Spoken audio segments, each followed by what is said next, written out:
Hello hello and welcome everyone, welcome back to the channel. तो एक बार फिर से आपका बहुत बहुत स्वागत है। और आज की वीडियो में हम बात कर रहे होंगे एनसीईआरटी सॉल्यूशन, जो कि हम पूरी सीरीज ही चला रहे हैं इस समय एनसीईआरटी सॉल्यूशन की। आपको पता ही होगा, क्लास 7 साइंस की। और आज का चैप्टर है हमारा 4th यूनिट, हीट। बड़ा सिंपल चैप्टर है, गर्मी, हीट। क्या पढ़ना है इसमें भैया, क्या टेंशन यार, है कि नहीं?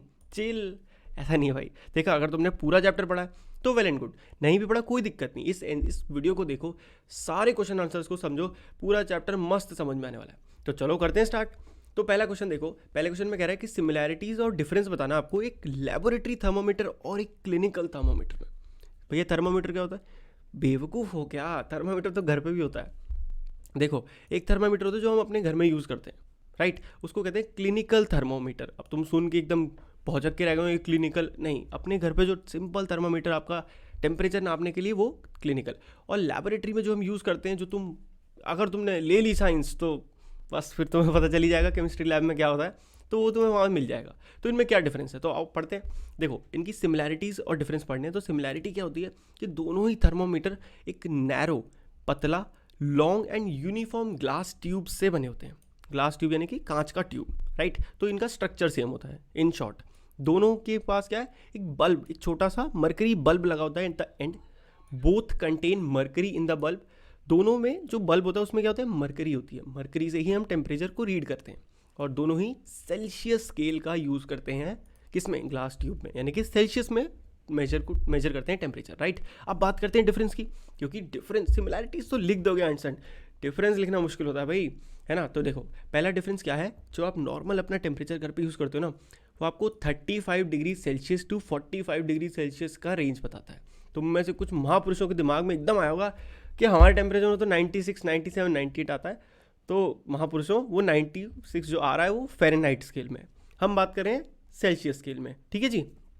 तो सेल्सियस स्केल में वो 35 डिग्री से 45 डिग्री सेल्सियस के आसपास होता है। बट वहीं जो एक लेबोरेटरी थर्मामीटर होता है, वो आपको -10 से, -10 से 110 डिग्री सेल्सियस तक का टेम्परेचर रीडिंग देता है, यानी कि बहुत वाइड हो गया ना। तो क्लिनिकल थर्मामीटर की बात करें तो उसमें एक क्या होता है, किंक होता है। किंक क्या, एक छोटा सा पार्ट होता है जिसकी वजह से, देखो आपने अब अपने अपना मेजर किया, ठीक है, थर्मामीटर से, उसको जैसे ही मुँह से निकाला मरकरी तो वापस आ जाएगी अपनी जगह पे।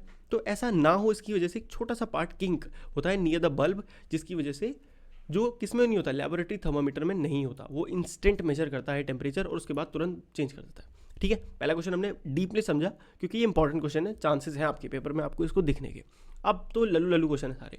दो एग्जाम्पल दो कंडक्टर और इंसुलेटर के। कंडक्टर का कोई भी मेटल ले लो, एल्यूमिनियम ले लो, आयरन ले लो, कुछ भी ले लो भैया, ठीक है। इंसुलेटर का तो प्लास्टिक, वुड, मतलब लकड़ी वकड़ी, जो तुम्हारे दिमाग में है सब लिख दो। नेक्स्ट, अब बात करते हैं, hotness of an object is determined by it's. किसी भी चीज़ की हॉटनेस किससे डिटरमाइंड होती है? तुम दिमाग को कम चलाओ और इधर ध्यान दो। ये डिटरमाइंड होती है टेम्परेचर से, समझे, साइंस में ही रहो। चलो नेक्स्ट क्वेश्चन है, temperature of boiling water can not be measured by a dash thermometer. तो बॉइलिंग वाटर का जो टेम्परेचर है, वो किससे मेजर, किस तरीके के थर्मोमीटर से मेजर नहीं किया जा सकता? तो ये क्लिनिकल थर्मोमीटर जो हम यूज़ करते हैं, हम अपना बॉडी टेम्परेचर को नापने के लिए, उससे नहीं। क्योंकि भाई जो बॉइलिंग वाटर है उसका टेम्परेचर क्या होता है, दिमाग लड़ाओ, 100 डिग्री, राइट। तो इतना तो होती ही नहीं उसकी रेंज, तो इसीलिए हम वो थर्मोमीटर यूज़ नहीं कर सकते। थर्ड, अब temperature is measured in degree. क्या? Temperature is measured in degree Celsius, सिर्फ डिग्री थोड़ी, degree Celsius. No medium is required for transfer of heat by the process of. अब देखो, तो कौन सा प्रोसेस होता है जिसमें हीट को ट्रांसफर करने के लिए कोई मीडियम की ही ज़रूरत नहीं पड़ती? वो कौन सा होता है? रेडिएशन। तीन तरीके के होते हैं, कंडक्शन, इंडक्शन और रेडिएशन। तो रेडिएशन कौन सा होता है, जिसमें कुछ आपको ज़रूरत ही नहीं है किसी भी मीडियम की, और हीट ट्रांसफर हो रही है। कंडक्शन में क्या होता है, आपका टच है, दो बॉडीज टच है आपस में, उससे हीट ट्रांसफर हो रही है। नेक्स्ट क्या है, एक कोल्ड है steel spoon is dipped in a cup of hot milk, यानी कि ठंडी चम्मच है, उसको एक ग्लास दूध में डाला गया। It transfer heat to its other end by the process of. अब गर्म था दूध, जो था वो धीरे धीरे पूरी चम्मच गर्म हो जाती है। तो ये जो हो रहा है, किस प्रोसेस से हो रहा है? अभी मैंने आपको समझाया था, ये कंडक्शन के प्रोसेस से हो रहा है, क्योंकि वो दोनों आपस में कॉन्टैक्ट में है। लास्ट क्वेश्चन क्या है, clothes of dash colours absorb heat better. दिमाग में बैठा लो, वाइट कलर हमेशा क्या करता है, कलर को रिफ्लेक्ट कर देता है। तो क्या करता है, हीट को रिफ्लेक्ट कर देता है। और वहीं ब्लैक कलर, जो डार्क कलर के कपड़े होते हैं, वो ऑब्जर्व कर लेते हैं, एब्जॉर्ब कर लेते हैं। सही टर्म क्या होगा, एब्जॉर्ब, राइट। चलो next question, match the following बहुत सिंपल है, मैच कर लेना, इसमें कुछ भी दिमाग नहीं लगाना। हम बढ़ते हैं अच्छे क्वेश्चन की तरफ। क्या है? Discuss why wearing more layer of clothing during winter keeps us warmer than wearing just one piece of clothing. अब हम इतना तो जानते हैं कि हम सर्दियों में भाई बहुत सारे कपड़े पहन लेते हैं, बट साइंटिफिकली क्यों पहने जाते हैं ये भी तो समझो क्यों। तो देखो इसका आंसर ये होता है, more layers of clothing keep us warm in winters as they have a lot of space between them, क्योंकि उनके बीच में बहुत सा स्पेस होता है। अब इस स्पेस में क्या घुसता है? इस स्पेस में घुस जाती है हवा, एयर। और एयर क्या है? Air is a bad conductor of heat, so it does not allow the body heat to escape out, जिसकी वजह से हमारी बॉडी की जो हीट है वो एस्केप नहीं कर पाती और हम वार्म रहते हैं। आगे समझ में? बाकी तुम स्क्रीनशॉट तो मुझे पता है तुम बहुत तेज बच्चे हो, स्क्रीनशॉट तो लेते हुए ही चल रहे होगे, क्योंकि यहाँ तो तुम पढ़ना नहीं है, बाद में स्क्रीनशॉट से पढ़ोगे। चलो अब ये फिगर वाला क्वेश्चन है, इसको भी हटा दो। यहाँ पे कंडक्शन रेडिएशन और कन्वेंशन की बात हो रही है। तो ठीक है कि अभी मैं आपको ये चीज़ ऑलरेडी समझा चुका हूँ। कंडक्शन क्या होता है? जब कोई भी दो बॉडी कॉन्टैक्ट में होती हैं और हीट ट्रांसफर हो जाती है तो कंडक्शन, और अगर कॉन्टैक्ट लेस है तो वो रेडिएशन हो जाता है। Next, in places of hot climate it is advise that the outer walls of houses be painted white. ये क्वेश्चन भी जस्ट अभी समझाया आपको कि भाई ऐसा माना जाता है कि जहाँ बहुत गर्मी है वहाँ पे अपने जो घर है उनका पेंट वाइट करा दो बाहर से। क्यों? क्योंकि जो वाइट कलर है वो हीट को रिफ्लेक्ट कर देगा और अंदर आने ही नहीं देगा। और वहीं आपने कहीं गलती से ब्लैक करा दिया तो क्या होगा? पूरी हीट एब्जॉर्ब हो जाएगी और घर एकदम भपका मारेगा, एकदम गर्मी से सरसरा जाएगा। नेक्स्ट है, अब 1 litre of water is 30 degree Celsius mixed with 1 litre of water at 50 degree Celsius. तो एक ग्लास पानी है जिसमें 1 लीटर को एक ग्लास मान लो यार। इजी बनाओ यार लाइफ को और अपने पढ़ाई को, दोनों चीज़ों को बहुत ईजी बनाना है, ज़्यादा कॉम्प्लिकेशन रखनी ही नहीं है। 30 डिग्री एक जगह पानी है, उसका टेम्परेचर है 30 डिग्री, दूसरी जगह पानी है, उसका टेम्परेचर है 50 डिग्री, दोनों को मिक्स कर दिया। सिंपल सी बात है, हीट ट्रांसफर होती है high temperature to lower temperature.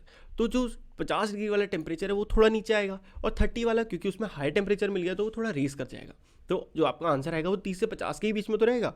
हमने कहीं से एक्स्ट्रा हीट तो दी नहीं, और ना हमने कोल्ड मतलब इनसे हीट ली गई, तो जो टेम्परेचर है वो 30 से 50 के बीच में रहेगा। Hence the answer is between 30 degree celsius and 50 degree celsius. देखो अब अगला क्वेश्चन है, एक आयरन बॉल है जो कि 40 डिग्री सेल्सियस अभी उसका temperature is dropped in a mug containing water at 40 degree Celsius. अब उसको ड्रॉप करा गया एक मग में जिसमें पानी है at a temperature 40 degree exact Celsius. तो हीट विल, अब हीट को क्या होगा? हीट ट्रांसफर होगी। अभी मैंने आपको बताया हीट ट्रांसफर होती है क्या? High temperature to lower temperature. यहाँ तो भैया दोनों तरफ ही टेम्परेचर सेम है, तो क्या दिमाग लगाएं? अरे बुद्धू बालक, दिमाग ही मत लगाओ, हीट ट्रांसफर होगी ही नहीं, जैसी है वैसी ही रहेगी। तो simple, no flow of heat from iron ball to water, simple. Last question I hope ये, ओहो एक और है तो ठीक है। तो वुडन स्पून है, वुडन स्पून, कैसी स्पून? वुडन, लकड़ी की स्पून है, उसको किस में डिप करा गया? एक कप ऑफ आइसक्रीम में। तो उसमें जो अदर एंड है वो कोल्ड होगा? नहीं होगा। तो वुड जो क्या है, एक बैड कंडक्टर ऑफ हीट होता है। तो तुम उसे कहीं पे भी डाल दो, उसमें कोई कंडक्शन कुछ नहीं होने वाला, तो it does not become cold, right. और अब आ चुका है हमारा लास्ट क्वेश्चन, जो कि क्या है? स्टेनलेस स्टील का पैन है जो क्योंकि usually provided with copper bottom. जो आजकल नए पैन आ रहे हैं घर में, आप अपने जाओगे ना देखोगे इसमें मस्त, मतलब जो कॉपर पैन होते हैं उनमें नीचे कॉपर के बॉटम होता है, बॉटम का जो कलर होगा वो अलग होगा।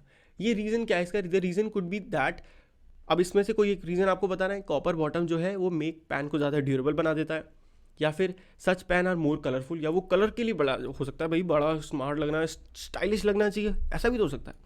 या फिर copper better conductor of heat है, किससे? स्टेनलेस स्टील से। या फिर copper is easier to clean than the stainless steel.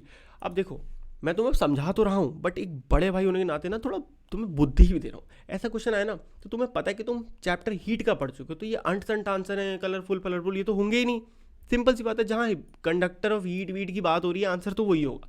अब लॉजिक्स पकड़ लेते हैं। लॉजिक सिंपल है, कॉपर जो होता है ना वो स्टेनलेस स्टील की जो बॉडी है उससे अच्छा कंडक्टर होता है।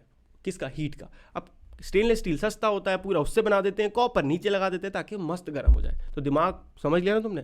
तो इसी के साथ चैप्टर भी होगा तुम्हारा समाप्त, और बड़े इजीली हमने पूरा चैप्टर समझ लिया। वीडियो अच्छी लगी हो तो वीडियो को लाइक कर देना, चैनल को सब्सक्राइब कर देना ऐसी और बहुत सारी मजेदार वीडियोस देखने के लिए। मिलते हैं आपसे अगली वीडियो में, तब तक के लिए goodbye, take care and पढ़ते रहिए।